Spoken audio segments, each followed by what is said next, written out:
Bom, pessoal, o negócio é o seguinte.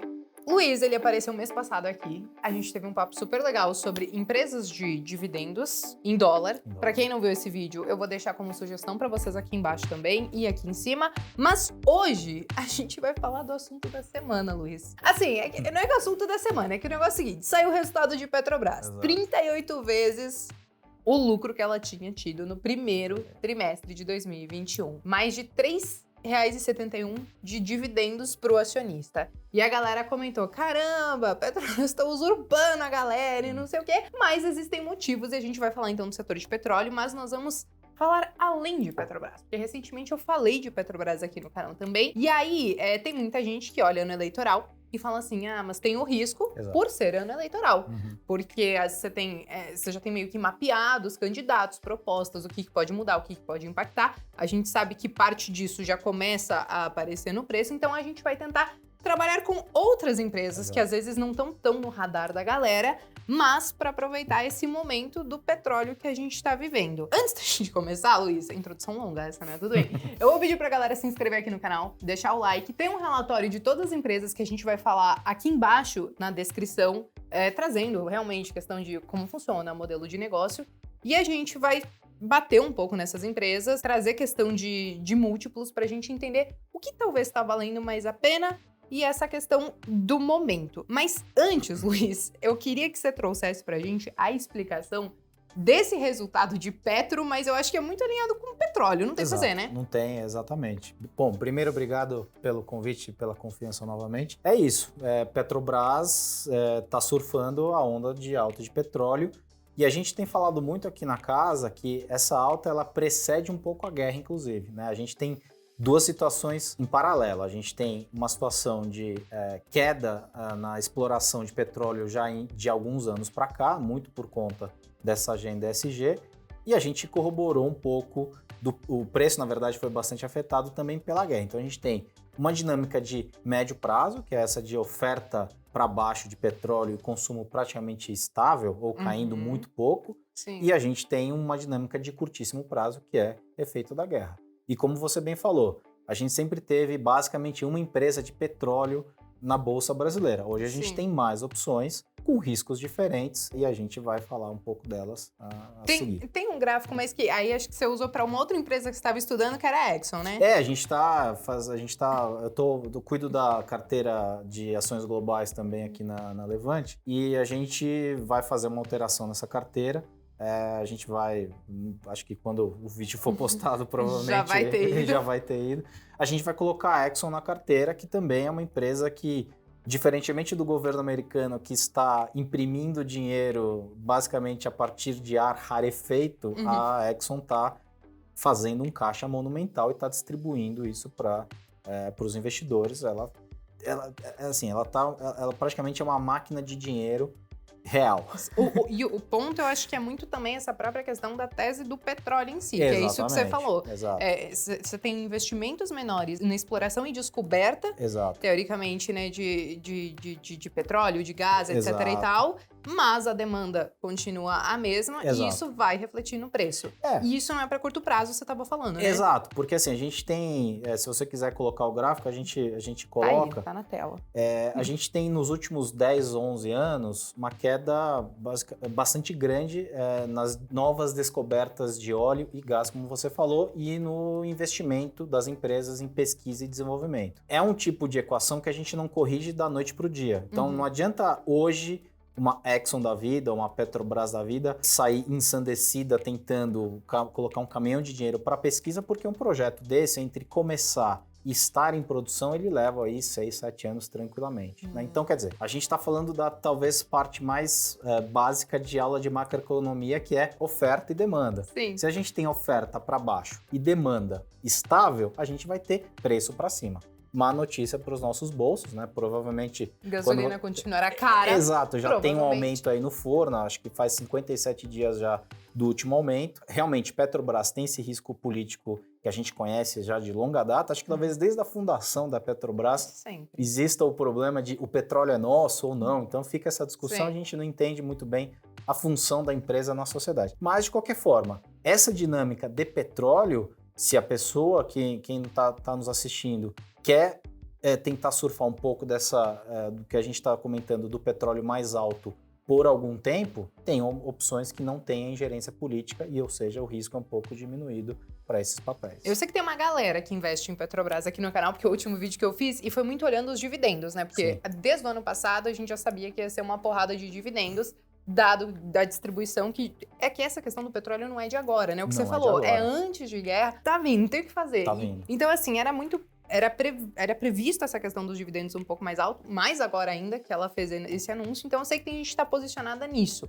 Mas tem algumas pessoas que têm aversão a empresas com dedo do governo ou todo o risco que envolve, e aí a gente traz PetroRio, Enalta, 3R e PetroRecôncavo para nossa história agora. Exato. E aí eu quero começar a falar então dessas empresas, de como, brevemente, óbvio, de como funcionam elas, porque todas elas estão no mesmo setor, mas algumas eu acho que as pessoas, elas esquecem, porque às vezes elas ficam muito em cima. Talvez a PetroRio, até acho que sim, porque ela subiu bastante nos últimos anos, como a Petrobras, mas as outras ficam meio esquecidas. Vamos começar falando de PetroRio? Bom, PetroRio, falando delas de forma geral, só como um pequeno resumo, né? São empresas que trabalham com poços já mais maduros, né? Diferente do que aconteceu lá na primeira década do século, não sei a idade das pessoas que estão nos assistindo, mas venho lá da época de OGX, do Ike Batista, as famosas empresas de petróleo que tinham zero de receita e captaram bilhões e bilhões de reais. Essas empresas é uma dinâmica bastante diferente, né? Elas operam basicamente poços já mais maduros, né? PetroRio, ela nasceu do que era a HRT, uma empresa também que, assim como a OGX lá atrás, tinha duas teses de investimento que acabaram não se comprovando. Sim. Fizeram um turnaround na empresa e hoje ela opera poços maduros, ou seja, ela tem receita. Sim. Tem um balanço, tem receita, tá, beleza, não tinha no passado. A PetroRio, se a gente for olhar em termos de múltiplo, porque o mercado de petróleo, olhar múltiplos no mercado de petróleo, né? Múltiplo é aquela métrica que a gente usa para comparar empresas do mesmo setor. Às vezes até empresas de setores diferentes, mas são aquelas métricas rápidas que a gente bate o olho e entende mais ou menos que dinâmica que aquela empresa está vivendo. Hoje, PetroRio, ela tem um EV por EBITDA, né, que é uma das métricas que a gente usa para 2023, de 3,6 vezes. Isso é muito baixo. Para o setor de petróleo, 3,6 vezes EV por EBITDA é muito baixo. É muito baixo. Mas acho que a gente vai falar das outras, mas elas estão também mais ou menos nessa média. Mas eu acho que as empresas têm riscos diferentes e a gente vai entender um pouquinho melhor isso até o final do vídeo. Exatamente. Elas têm, como a gente falou no começo, elas têm riscos bastante diferentes. A PetroRio já é uma empresa, o múltiplo de 3,6, quando a gente for comparar com as outras, a gente vai ver que é um múltiplo um pouco mais esticado. Sim. Mas por quê? Porque ela já está num nível de risco menor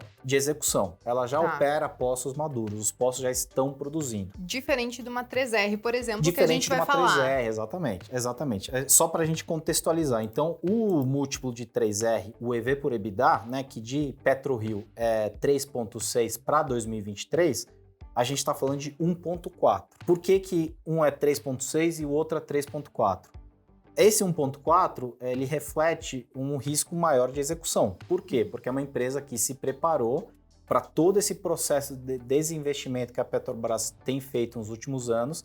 Ela olha esses ativos que a Petrobras decide vender, olha o que lhe interessa e aí ela parte para explorar efetivamente esse ativo. Então, esse 1,4 é barato? Mas há um risco de execução maior, porque não são poços ainda que estão efetivamente produzindo. Sim, ainda não aconteceu, mas às vezes tem a galera que quer um risco um pouco maior. Não, eu quero pagar para ver o que vai acontecer. Você acha que vale dosar esse risco? Eu acho que vale. Eu acho que vale porque, de novo, acho que o mercado, com o que aconteceu lá na primeira década, né, entre 2005 e 2008, mais ou menos, 2010, 2011, com o OGX, eu acho que a gente aprendeu uma lição de a gente precisa ter um pouco mais de atenção no processo de informação das empresas, né?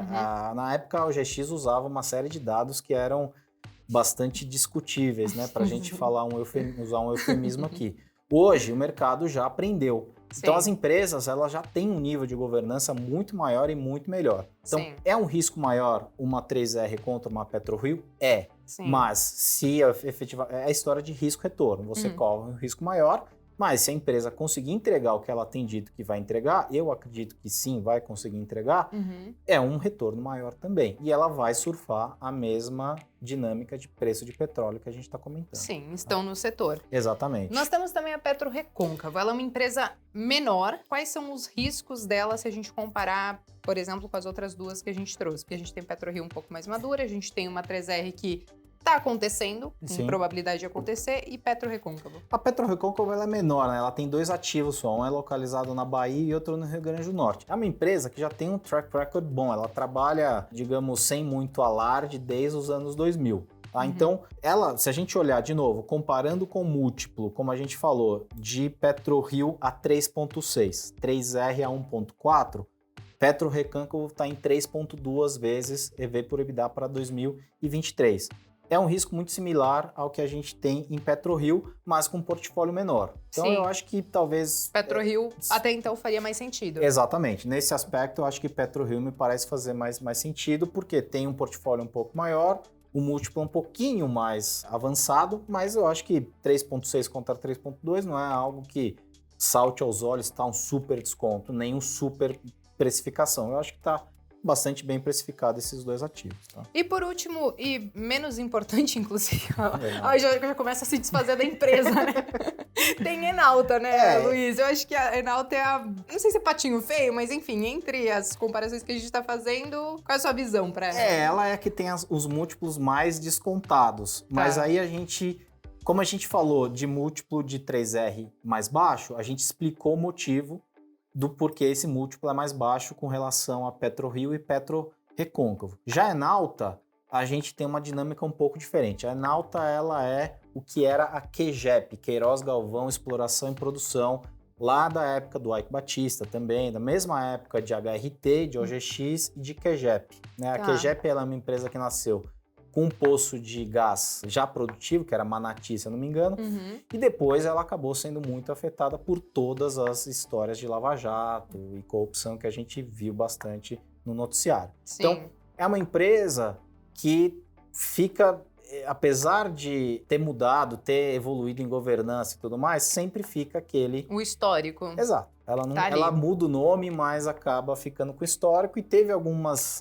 ele se desfez de alguns ativos no passado recente.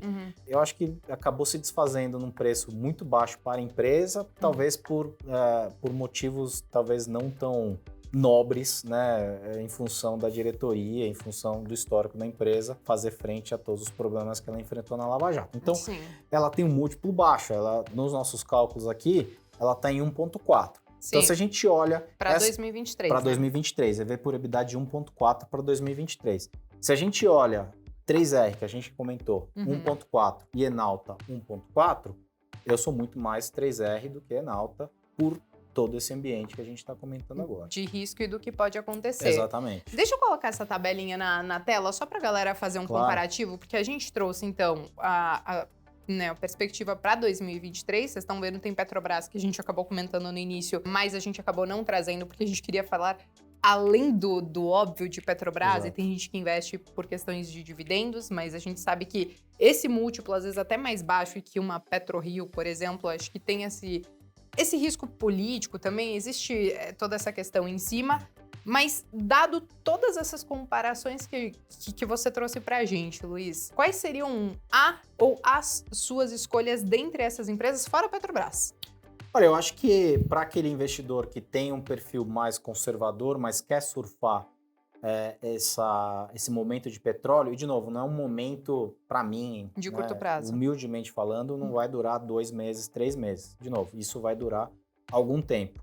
Eu iria de PetroRio, obviamente, que é a mais madura, já tem produção, já tem... E é, obviamente, a que tem os múltiplos mais esticados por conta disso, né? E opera de uma forma redondinha. Exatamente. Já. Aí eu iria... PetroRecôncavo, eu acho que é muito parecido, né? Sim. Talvez ficaria... E é uma empresa pequena, mas ela não é megalomaníaca como essas que a gente comentou lá de trás. Sim. E para o cara que quiser tomar um pouco mais de risco, eu iria para 3R. Por quê? Porque...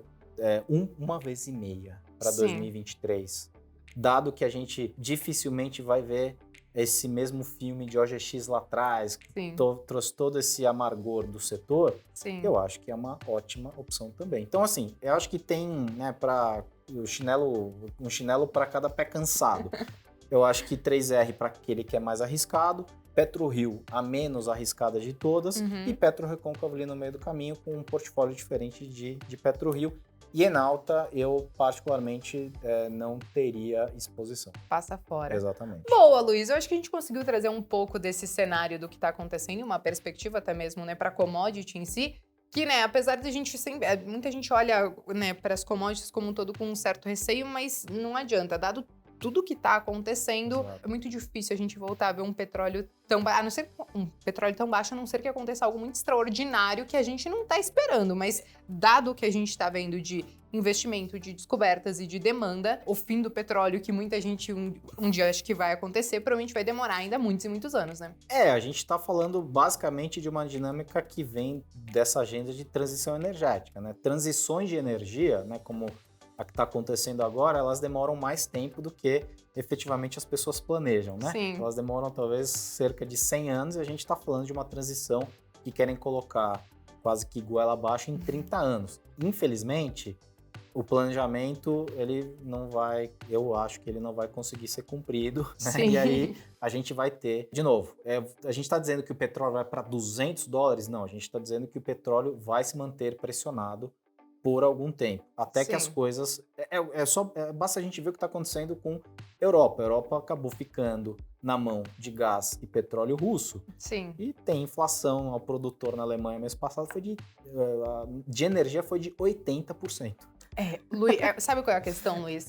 Próximo vídeo que você vê aqui no canal, a gente vai trazer tese de urânio. Urânio é maravilhoso. Pronto. Para mim vai ser o fiel da balança de toda essa história de transição energética. Isso, a gente começa a ver os perrengues que a gente começa a ver por conta de toda essa alta de petróleo. O próximo vídeo que você volta aqui, a gente vai Com o falar maior prazer. de investimentos em urânio. Exato. Bom, pessoal, eu espero que vocês tenham gostado desse vídeo. A gente trouxe um overview sobre as principais empresas do setor em si. A gente quis sair um pouco do óbvio de Petrobras, que eu sei que alguns de vocês investem, mas para talvez quem tá procurando alguma oportunidade no setor, tá aí para vocês. Relatório, mais uma vez, tá aqui embaixo. Vocês podem ler no detalhe de cada empresa e os múltiplos também, para vocês fazerem as melhores decisões de vocês, beleza? Luiz, muito obrigada mais uma vez. Eu que agradeço, Bela. Galera, me despeço aqui de vocês, mas espero vocês então no próximo vídeo.